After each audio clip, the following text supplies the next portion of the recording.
할렐루야. 한 주간 평안하셨죠? 우리 다 같이 마음 정돈하시고 사도신경에 우리의 신앙을 고백함으로써 오늘 주일 예배를 시작하겠습니다.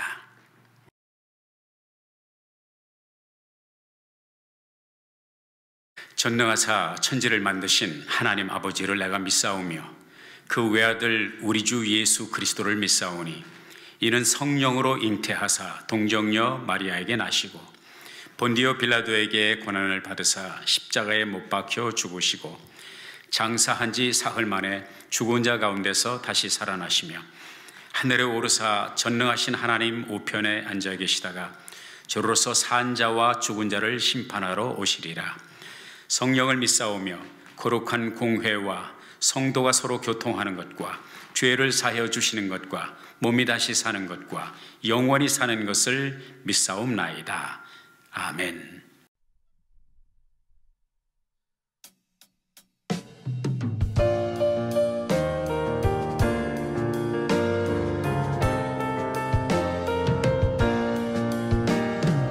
빈들의 많은 불같이 시들은 나의 영혼 주님이 약속한 성령 간절히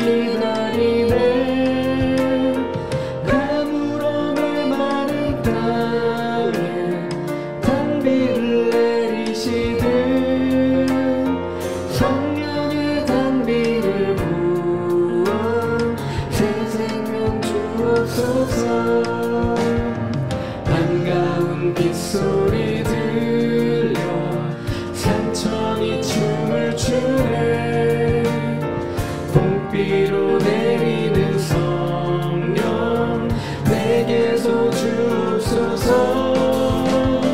가물어 메마른 땅에 단비를 내리시듯 성령의 단비를 부어 새 생명 주옵소서.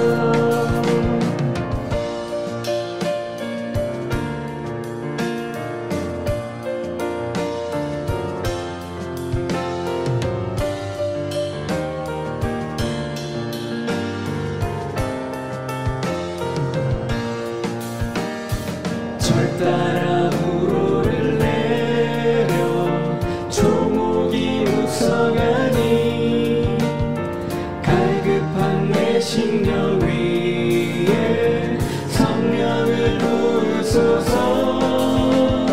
가물어 메마른 땅에 단비를 내리시듯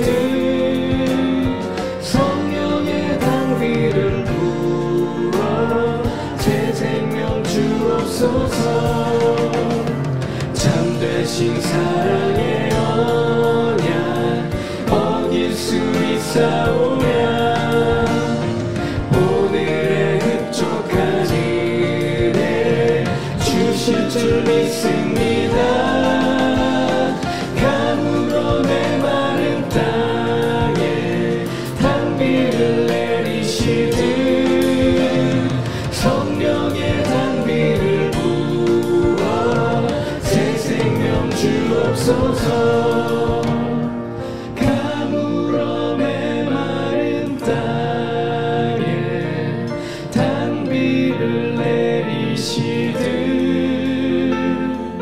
성령의 단비를 부어 새 생명 주옵소서.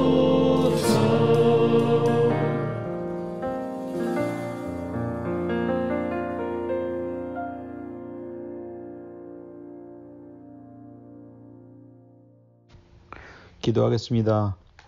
이에 제자들에게 이르시되 어찌하여 이렇게 무서워하느냐.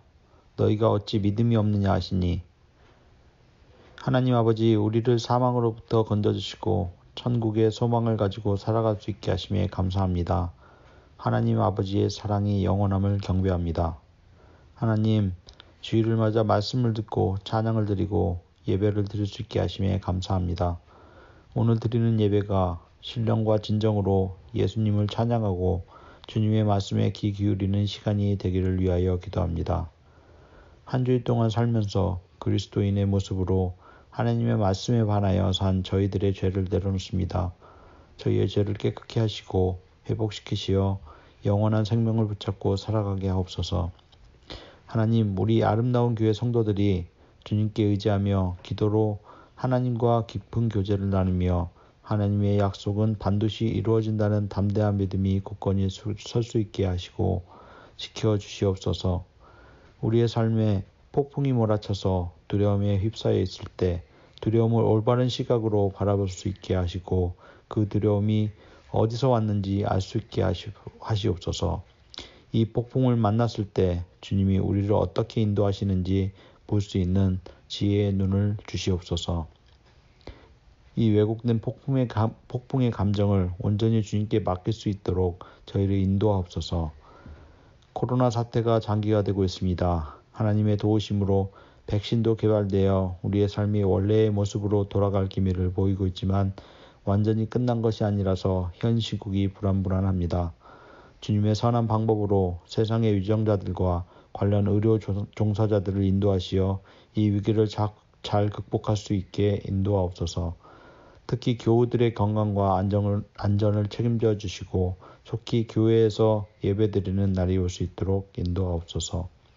우리를 말씀으로 양육하시는 이봉화 목사님 네 분과 한순진 목사님 네 분을 위하여 기도합니다. 영혼간의 강건함을 주시어서 하나님의 말씀을 바르게 전달할 때 부족함이 없도록 인도하옵소서. 그리고 모든 필요를 공급하시고 안전과 평안을 허락하옵소서. 오늘 말씀으로 세우시는 목사님을 기억하시고 말씀이 선포될 때 목사님의 음성에 성령의 힘을 불어 넣어 주시어 여기 모인 모든 성도들이 진정으로 예배를 드릴 수 있게 인도하옵소서. 우리를 죽기까지 사랑하시어 십자가에 달리고 3일 만에 죽음을 이기시고 부활하신 예수님의 이름으로 기도드렸사옵나이다. 아멘. 우리 함께 은혜 받을 하나님의 말씀을 함께 읽는 시간 갖겠습니다. 골로새서 3장 15절부터 17절까지의 말씀이 되겠습니다. 그리스도의 평강이 너희 마음을 주장하게 하라. 평강을 위하여 너희가 한 몸으로 부르심을 받았나니 또한 너희는 감사하는 자가 되라.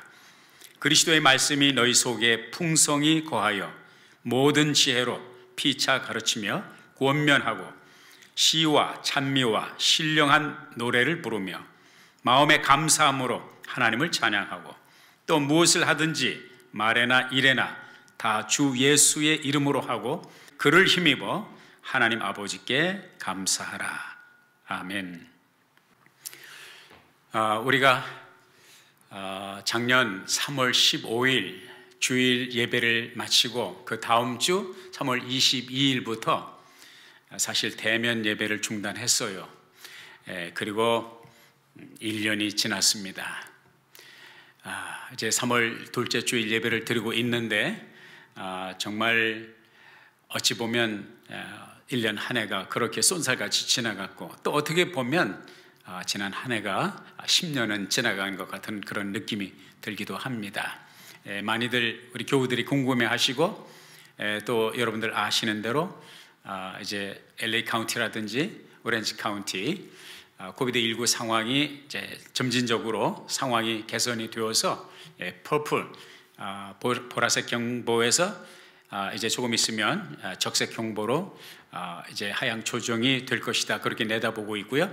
아마 이대로 이 상태로 계속 진행이 된다면 이번 주간에는 아마 적색 경보로 조정이 될 것 같습니다. 그래서 우리가 이제 또 앞으로 4월 첫 주일이 4월 4일이 되면 부활 주일이 되고 그래서 이제 대면 예배를 다시 뭐 작은 규모라도 우리가 이제 보건부에서 또 주정부에서 얘기하는 가이드라인에 따라서 다는 못 모여도 한 25% 정도 실내 예배를 드릴 수 있다고 하니까 이제 대면 예배를 다시 시작하고자 하는 그런 생각을 가지고 며칠 전에 우리 재직들이 의논을 모아서 결정을 했습니다. 4월 4일 날 부활주일 예배를 드리는 것 자체가 우리 하나님 앞에 드리는 성대한 잔치가 되겠다 그런 생각이 들고요. 그리고 이제 부활주일 날 첫 발을 옮기는 것보다는 그 전주일인 이제 고난주간이 시작되는 종료주일, 3월 마지막 주일, 3월 28일 주일에 우리가 대면 예배를 시작하자, 그렇게 우리가 중지를 모았습니다. 그래서 고난주간의 시작인 종료주일 예배에 우리 첫 번 대면 예배를 다시 재개를 하면서 그날 성찬식도 겸하여 하려고 합니다. 걱정하지 마십시오. 절대 비접촉입니다. 사회적 거리두기 충분히 하고요. 성찬식을 한다고 해서 저와 여러분이 얼굴을 가까이 맞부딪힐 일 없고요. 모든 것이 다 포장이 되어 있고 이제 준비된 공장에서 그대로 직수입해서 여러분들에게 이 앞에 이제 준비를 해 놓으면 각자가 오셔서 자기의 성찬 음료와 그리고 성찬 떡을 받아 각자가 이제 같은 시간에 우리가 좌석에 앉아서 진행하도록 그렇게 하겠습니다. 어쨌든 참 오랫동안 우리가 보지 못하던 얼굴을 우리 성전에서 다시 여러분들을 마주하고 예배를 드릴 생각을 하니까 마음이 설레입니다. 우리 다 같이 기대해 주시고, 또 그렇다고 부담 갖지 마시고, 아직 마음이 불편하신 분, 완전히 풀릴 때까지 나는 마스크를 완전히 벗을 때까지는 못 갑니다, 이런 분들도 계신 것으로 압니다. 뭐 우리 교우도 뿐만 아니라 여러 이제 제가 듣는 접하는 소식에 의하면 그런 분들이 또 적지 않게 많이 계신 걸 아니까 의무나 강요는 아니고요. 여러분들 마음이 이미 이제 우리 교우들 가운데 예방 접종을 2차에 걸쳐서 다 마치신 분들도 계시고 그러기 때문에 우리가 계속적으로 사회적 거리두기, 또 그 다음에 언택트, 그 다음에 마스크 착용 철저히 하도록 하겠습니다. 그렇게 하시고 기도해 주시기를 부탁을 드리겠습니다. 우리 잠시 같이 기도하고 말씀 나누겠습니다. 아버지 하나님, 이 시간 주 앞에 정성으로 또 믿음으로 드린 귀한 예물, 헌물을 주님께서 기쁘게 받아주시고요, 하나님의 영광을 위해서 귀하게 사용하여 주시기를 바라고 소원합니다. 귀한 정성을 주님 앞에 드린 손길마다, 마음마다 하나님의 평강이 함께 하시고 저들의 삶의 모든 영역 속에 하나님의 은혜와 축복이 함께 하시길 바라고 소원합니다. 이 시간 주께서 우리들에게 말씀하시는 시간입니다. 종을 통하여 말씀을 주시고 듣는 우리 모두가 성령의 음성을 듣는 복된 시간 되게 해주세요. 예수님의 이름으로 기도했습니다. 아멘.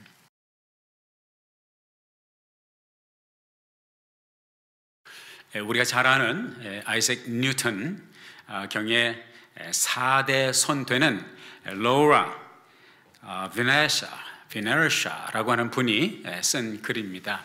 그 글에서 이런 이야기를 합니다. 제가 자구적으로 한자 한자 다 똑같이 할 수는 없지만은 패러프레이즈를 한다면 이런 내용의 글을 썼습니다. 내가 아는 친구가 있었습니다. 그 친구가 좁은 언덕길을 차를 몰고 올라가고 있었습니다. 한참 중턱을 지나 올라가다가 앞에서 서행을 하는 트럭 한 대를 만났습니다. 이 트럭 한 대가 서행을 하기 때문에 또 좁은 길에서 추월할 수가 없어서 뒤에서 따라가는데 점점점 속도가 느려지더니 결국은 그 차가 멈춰 서더라고요. 그러더니 트럭 운전자가 밖으로 나와서는 뒤에 가서 주먹으로 그 트레일러 그 컨테이너를 주먹으로 쾅쾅쾅 한동안 두드리더니 다시 운전석으로 가서 운전을 해서 올라가는데 제법 속력이 나서 올라갑니다. 한참 가다 보니까 점점점 속력이 줄어들고 아주 서행을 하더니 결국은 차가 다시 서고 운전사가 아까처럼 밖으로 나와서 주먹으로 자기 트럭의 뒤에 있는 컨테이너의 벽을 주먹으로 쾅쾅쾅 내리치더니 한참 있다가 다시 차에 타서 운전석에서 운전을 해 갑니다. 다시 또 가다가 이 차가 서행을 하고 결국은 멈춰서기를 다시 반복하면서 다시 나와서 전에처럼 주먹으로 자기 차를 두드리고 다시 들어갑니다. 이렇게 반복을 하면서 3번을 반복을 할 때 너무너무 궁금한 저는, 그 친구는 서 있을 때 뒤에 나와서 자기 트럭을 두드리는 그 운전자에게 물었습니다. 왜 그러시냐고, 무엇을 하시는 거냐고, 왜 주먹으로 당신 트럭에 그렇게 쾅쾅쾅 두드리시냐고 물어본 보았을 때 그 운전자가 대답을 하는 말이, 제가 카나리아 새들을 이곳에 잔뜩 싣고 가는데 이 차가 가지고 있는 엔진의 파워를 가지고서, 그리고 여기에 실려 있는 카나리아 새들의 무게가 너무 지나치게 무겁고 과중하기 때문에 이 안에 있는 이 트레일러 안에 있는 이 카나리아 새들이 제가 쾅쾅쾅 두드리면 다 날아서 몸을 자기가 부양을 해서 이 컨테이너 안에서 날아다니기 때문에 차가 그만큼 가벼워지죠.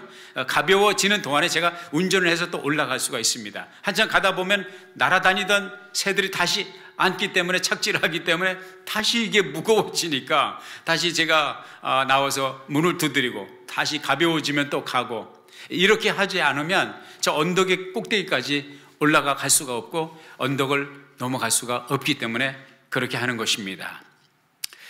그런 이야기를 이분이 이제 전해 들었습니다. 제가 이 이야기를 접하면서 그런 생각을 해보았습니다. 이 시대를 살아가는 우리 제너레이션이 이렇게 카나리아 새들을 무겁게 과중하게 싣고 가는, 엔진에 힘이 붙이는 트럭의 운전자와 같지 않은가, 그런 생각을 해봅니다. 도저히 감당할 수 없는 삶의 무게와 버거운 짐을 지고 가다가 또 지치고 다시 쓰러지고, 가다가 다시 지치고 쓰러지고 멈추고 포기하고 싶은 그런 좌절과 실망감에 빠져서 허덕이는 현대인들의 삶이 아닌가. 특별히 지난 1년 동안 우리가 코비드19 상황 속에서, 전대미문의 상황 속에서 제가 신문을 보니까 AP통신하고 시카고 대학 이제 연구팀이 조사를 한 바에 의하면 지난 2월 25일부터 3월 1일까지 한 일주일 정도 그렇게 미국 시민들을 대상으로 해서 1434명을 앙케이트 설문조사를 했습니다. 그 가운데서 자기의 가족이나 친족이나 친한 벗들이나 친구들을 죽음을 통해서 사별을 한, 이별을 한, 그러니까 그런 가까운 사람들이 지난 1년 동안 죽은 사람들이 19%라는 것이죠.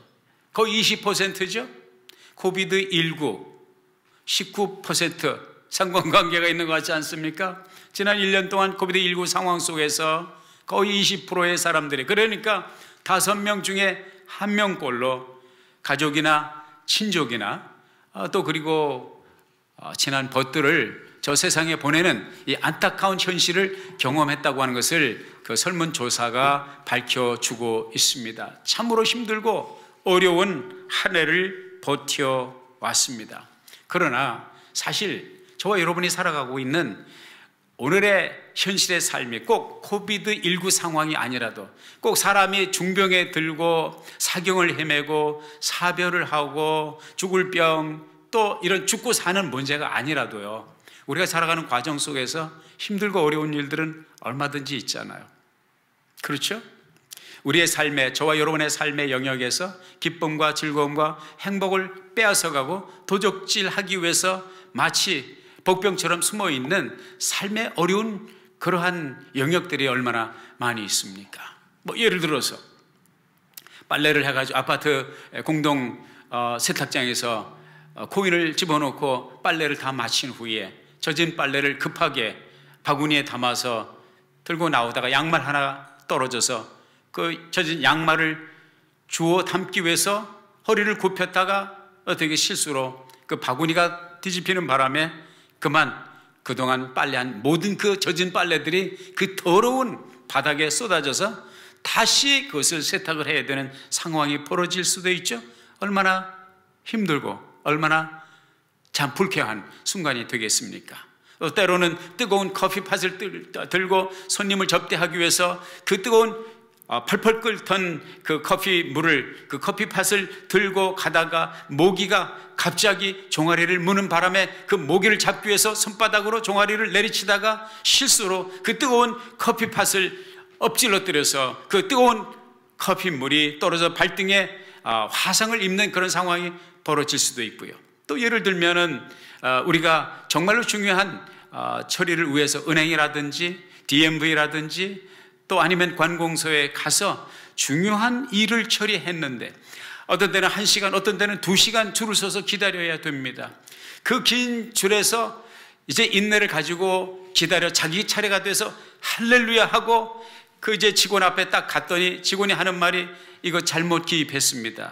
이거 잘못 적었습니다. 다시 해가지고 오십시오. 보니까 정말 실수를 했어요.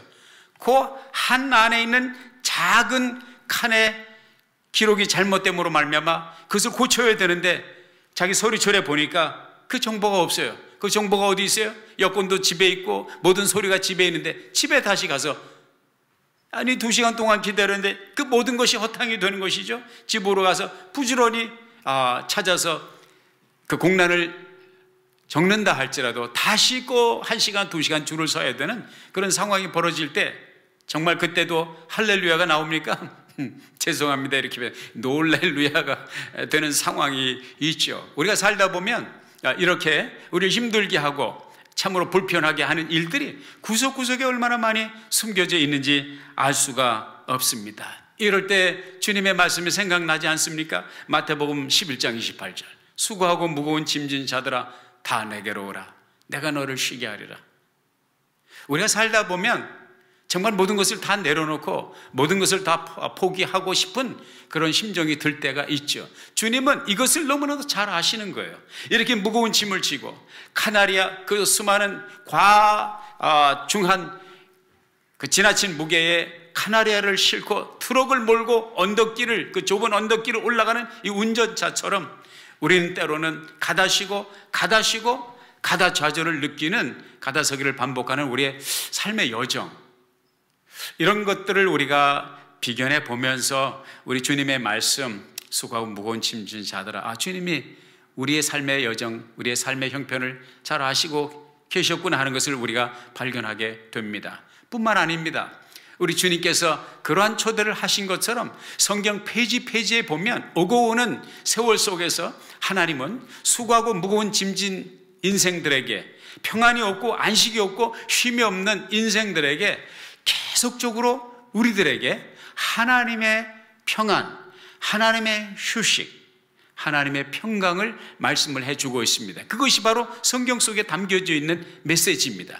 우리가 죽어서 천국 가는 메시지뿐만 아니라 우리가 이 세상을 살아가는 여정 속에서 하나님께서 주시는 약속이 있는데 그 약속이 뭐냐? 성경은 그것을 평강이라고 말씀하고 있고요. 오늘 본문 말씀 속에서 평강이라고 하는 단어가 2번 계속해서 반복되고 있는 것을 보게 됩니다. 그 평강이라고 하는 단어를 히브리어, 구약 성경적인 히브리어 단어를 보면 샬롬이라고 되어 있습니다. 그 샬롬이라고 하는 단어는 굉장히 다양한 의미를 함축하고 있다고 볼 수가 있습니다. 미국 사람들이 보통 만나면 Hi, How are you? 이렇게 인사를 하죠.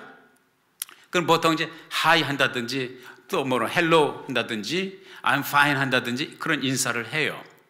그 샬롬이라고 하는 단어, 유대인들이 쓰는 단어가 바로 Hello, How are you? 그런 뜻이 될 수가 있습니다. 그러나 거기서 멈추는 것은 아닙니다.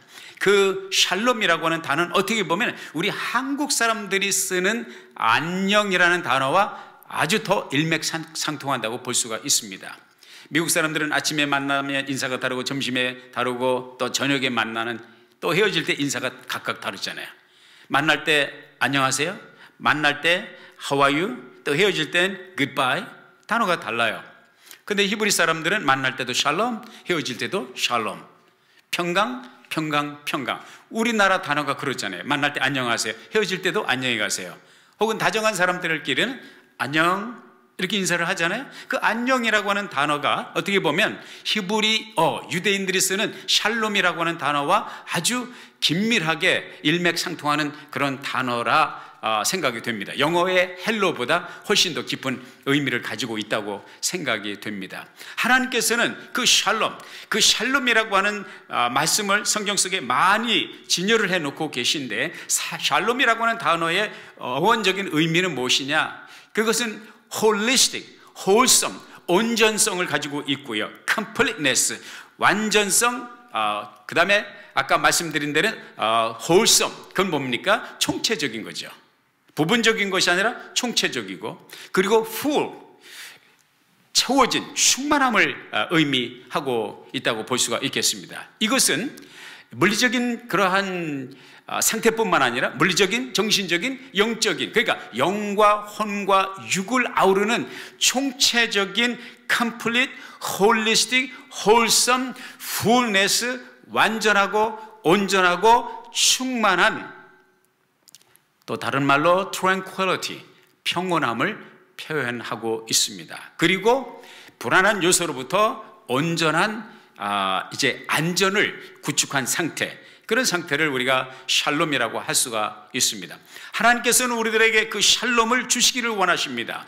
민수기서 6장 24절에 보면 이제 하나님께서 모세에게 명령하셔서 아론과 그 아들들에게 이렇게 명하여 내 자손 이스라엘 백성들을 이렇게 축복하라고 명하라 말씀하신 것이 있습니다. 거기에 보면은 민수기서 6장 24절에 보면은 여호와는 내게 복을 주시고 너를 지키시기를 원하며 여호와는 그 얼굴로 내게 비추사 은혜 베푸시기를 원하며 여호와는 그 얼굴을 내게로 향하여 두사 평강 주시기를 원하십니다.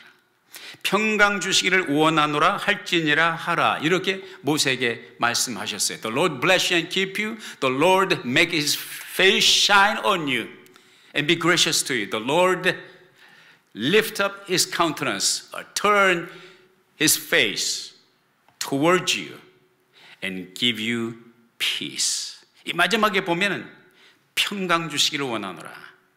May he give you peace. 요 peace, 이 평강, 요 단어가 히브리어로 바로 샬롬이라고 하는 단어입니다. 무슨 말입니까? 하나님께서는 우리 인간들이, 이스라엘 백성들이 하나님께 그것을 구하지 않았어도, 아니 구하기 전에 하나님은 모세를 통해서 이스라엘 백성들을, 아론과 아론 자손, 다시 말하면 제사장들을 통해서 이스라엘 백성들을 이렇게 축복하라는 거예요. 이게 누구의 심정이에요? 우리 아버지 하나님의 심정이에요. 우리가 구하기 전에 하나님은 우리에게 그런 샬롬, 평강, 안녕을 주시기를 원하시는 것입니다. 민수기뿐만 아니라 구약과 신약에 총체적으로 계속해서 이 샬롬이라고 하는 단어가 포진되어 있고요. 특별히 사도 바울이 많은 서신을 썼는데 사도 바울이 서신을 쓸 때마다 첫 머리에 항상 샬롬, 평강을, 그 편지를 받아드는 성도들에게, 그 편지를 읽을 분들의, 그 편지의 내용을 듣는 사람들을 위해서 평강을 빌고 있는 것을 보게 됩니다. 고린도전서 1장 3절에 보면 하나님 우리 아버지와 주 예수 그리스도로조차 은혜와 평강이 있기를 원하노라. 고린도후서 1장 2절에도 하나님 우리 아버지와 주 예수 그리스도로조차 은혜와 평강이 있기를 원하노라. 갈라디아서에도 마찬가지예요. 갈라디아서 1장 3절에 보면 우리 하나님 아버지와 주 예수 그리스도로조차 은혜와 평강이 있기를 원하노라. 에베소서 1장 2절 하나님 우리 아버지와 주 예수 그리스도로조차 은혜와 평강이 너희에게 있을지어다. 뿐만 아니라 빌립보서에도 데살로니가 후서에도 빌레몬서에도 사도 바울뿐입니까? 베드로 사도도 마찬가지예요. 베드로 사도도 그의 서신에서 그 서신을 받는 이들에게 하나님의 평강을 구하고 있습니다.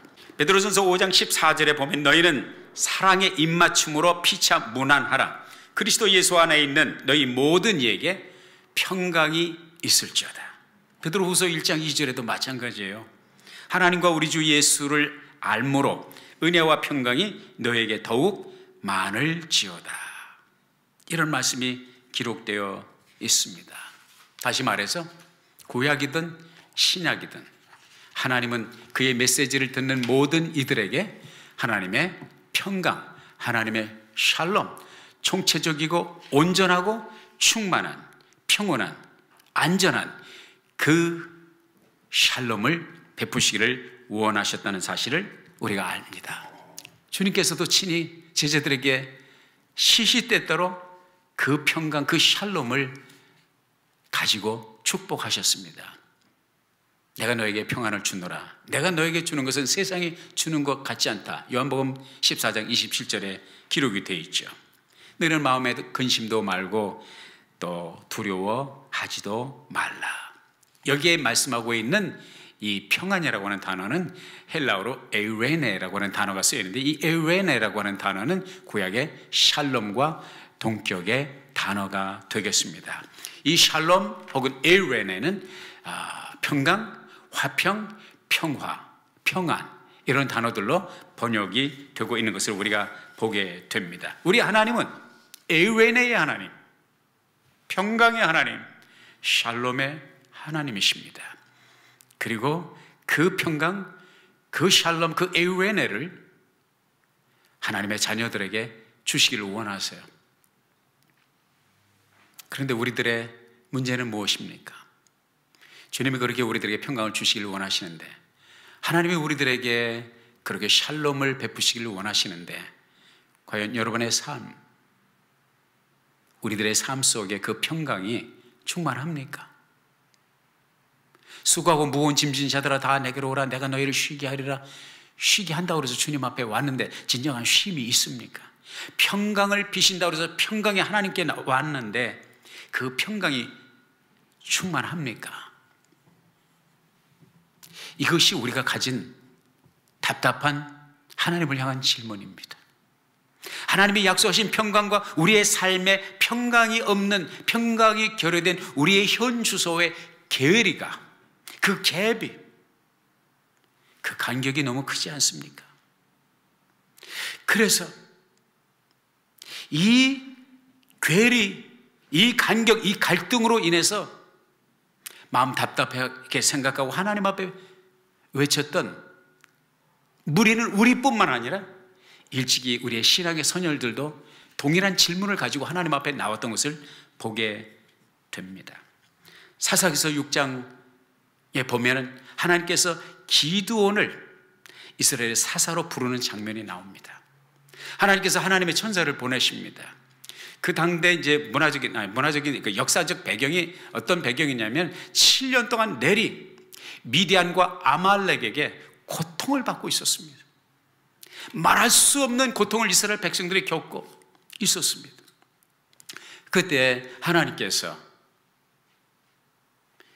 이스라엘 사람 기드온을 부르시게 해서 오셨습니다. 천사가 등장했어요. 너에게 평안이 있을지어다. 그 천사가 기드온에게 뭐라고 말하냐면, 용사여 여호와께서 너와 함께 계시도다. 몰래 미디안 사람들에게 들킬까 봐 몰래 타작을 하고 있는 이 기드온에게 용사여 여호와께서 너와 함께 계시도다. 얼마나 기가 막힌 축복의 말씀입니까? 그러나 이러한 문안을 받는 기드온은 전혀 기쁘지 않습니다. 전혀 즐겁지 않습니다. 그리고 그 천사를 향해서 이렇게 반문을 합니다. 사사기 6장 13절에 보면 기드온이 그에게 대답하되 나의 주여 여호와께서 우리와 함께 계시면 어찌하여 이 모든 일이 우리에게 미쳤나이까? 하나님이 우리와 함께 계시다면 어찌 이런 상황이 되느냐? 7년 동안 우리는 미디안 사람들에게 그 말발굽발에 너무나 많은 수탈과 고난을 당했고 농사를 지면 다 빼앗겼습니다. 우리 처자식들이 굶습니다. 기근에 허덕입니다. 이야기를 하고 있는 것이죠. 그러면서 뭐라고 그러냐면 우리 열조가 일찍 우리에게 이르기를 여호와께서 우리를 애굽에서 나오게 하신 것이 아니냐 한 그 모든 이적이 다 어디 있나이까? 이제 여호와께서 우리를 버리사 미디안의 손에 붙이셨나이다. 하나님은 우리와 함께 계시지 않습니다. 하나님이 우리와 함께 계시면 이런 일이 일어날 수가 없습니다. 이런 말을 하고 있는 것이죠. 또 한 사람의 답답한 심정으로 하나님 앞에 나온 사람이 있어요. 그 사람이 누구냐면 하박국이라고 하는 사람이에요. 하박국 1장에서 만나는 하박국의 그 부르짖는 심정을 보면 이렇게 기록되어 있습니다. 하박국서 1장 2절에 보면 여호와여 내가 부르짖어도 주께서 듣지 아니하시니 어느 때까지이리까? 내가 강포를 인하여 외쳐도 주께서 구원치 아니하시나이다. 어찌하여 나로 간악을 보게 하시며 패역을 목도하게 하시나이까? 대적 겁탈과 강포가 내 앞에 있고 변론과 분쟁이 일어났나이다. 이러므로 율법이 해이하고 공의가 아주 시행되지 못하오니 이는 악인이 의인을 애워싸므로 공의가 굽게 행함이니이다. 하나님이 살아계시다면, 의로운 하나님, 평강의 하나님이 함께 하신다면 어떻게 세상이 이렇게 돌아갑니까? 어서 많이 듣던 소리 같지 않습니까? 오늘날 교회를 향하여, 오늘날 하나님을 향하여 이렇게 반문하는 사람들이 많지 않습니까? 하나님이 살아계시다면 세상이 어떻게 이렇게 돌아가는가? 그러나 제가 이 말씀 속에서 발견하는 것은, 공통적인 것은 무엇이냐? 이 문제를 가지고 하나님 앞에 질문을 던졌던 사람들이 모두 답을 얻었다는 것입니다. 기도원도 하나님께 답을 얻었고 하박국도 하나님께 답을 얻었다는 것입니다.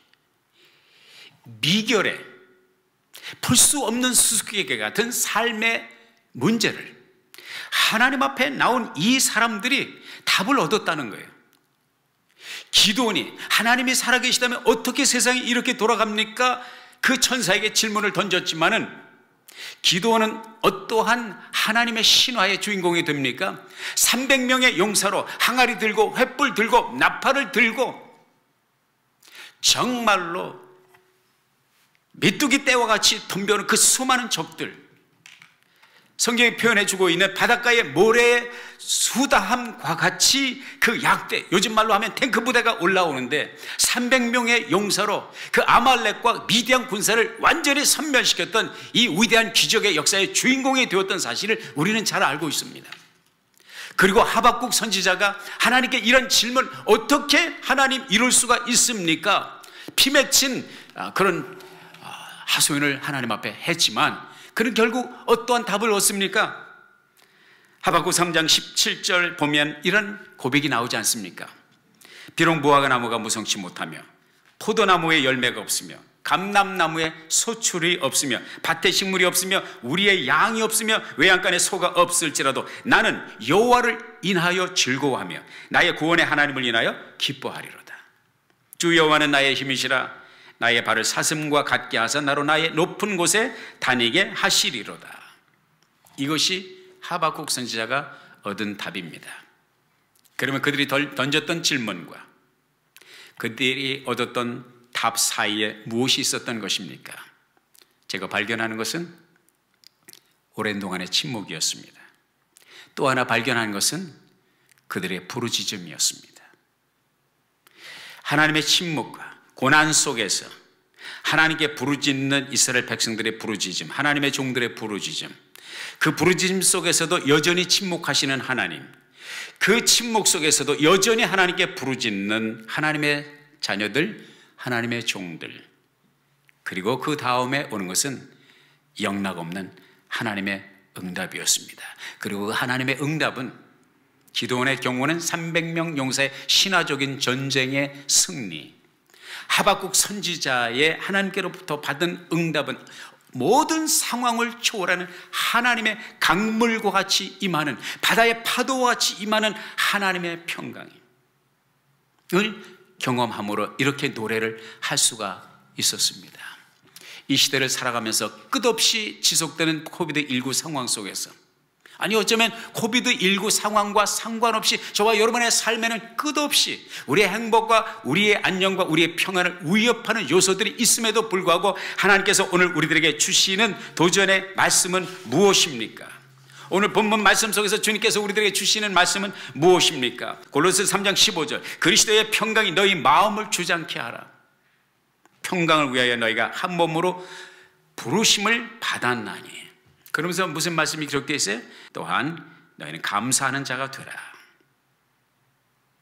16절에도 보면 마음의 감사함으로 하나님을 찬양하고, 17절에도 그를 힘입어 하나님 아버지께 감사하라.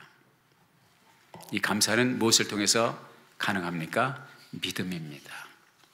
자, 고통과 부르짖음과 하나님의 침묵과 다시 계속되는 부르짖음, 그리고 하나님의 응답, 그리고 하나님의 평강이 경험되는 이 역사의 순환, 선순환을 보게 됩니다. 힘들고 어려운 시대를 살아가는 여러분, 주의 이름으로 격려하고 또 주의 이름으로 도전합니다. 하나님은 그에게 나오는 자를 결단코 박대하지 않습니다. 지금까지 성경 속에서 발견하는 놀라운 신화들, 신화적인 존재들, 그 놀라운 축복의 경험, 그 놀라운 평강은 모두 다 어려움 속에서 힘들고 지쳐가는 카나리아 새들을 잔뜩 싣고 언덕을 향하여 올라가는 그 운전자가 벽을 두드리는 것이 아니라, 컨테이너에 벽을 두드리는 것이 아니라 땅을 치고 싶은 그런 심정 속에서 포기하지 않냐고 하나님을 향하여 부르짖을 때 하나님께서 모든 기도에, 그 모든 부르짖음에 응답하셨다고 하는 사실을 우리가 발견하게 됩니다. 그러므로 여러분, 하나님의 평강이 여러분을 주관하게 하십시오. 이것은 여러분의 선택입니다. 좌절과 실의와 공포가 주장하는 것이 아니라 하나님의 평강이 여러분의 마음을 주장하도록, 제가 좋아하는, 또 여러분이 좋아하는 빌립보서 4장 6절, 아무 일에든지 염려하지 말고 모든 일에 감사함으로 너희 구할 것을 하나님 앞에 아뢰라. 무슨 일에든지, 어떤 일에든지 여러분의 기도의 제목을 하나님 앞에 가지고 감사함으로 너희 구할 것을 아뢰라. 모든 지각에 뛰어난 하나님의 무엇이? 샬롬, 하나님의 평강, 하나님의 피스, 하나님의 평화가 너희 마음과 생각을 지키시리라. 이 하나님의 놀라운 축복, 이 하나님의 놀라운 샬롬이 여러분과 여러분의 가정, 여러분의 삶의 영역을 충만히 채울 수 있기를 주의 이름으로 축복합니다. 기도하겠습니다. 아버지 하나님, 오늘 주신 말씀 마음에 아로새기고 평강이 우리의 마음을 주장하는 복된 삶을 살아가도록 이끌어 주옵소서. 예수님의 이름으로 기도했습니다. 아멘.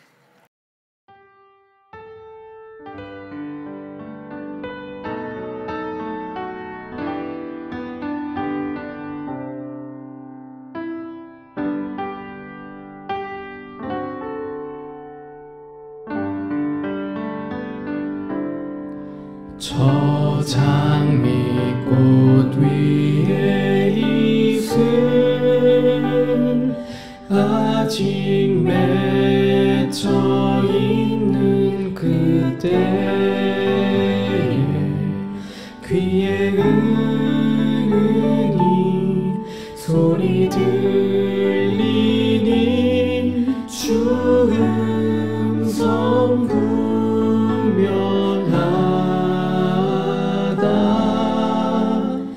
주님 나와 동행을 하면서 나를 친구 삼으셨네. 우리 서로 받은 그 기쁨은 알 사람이 없도다.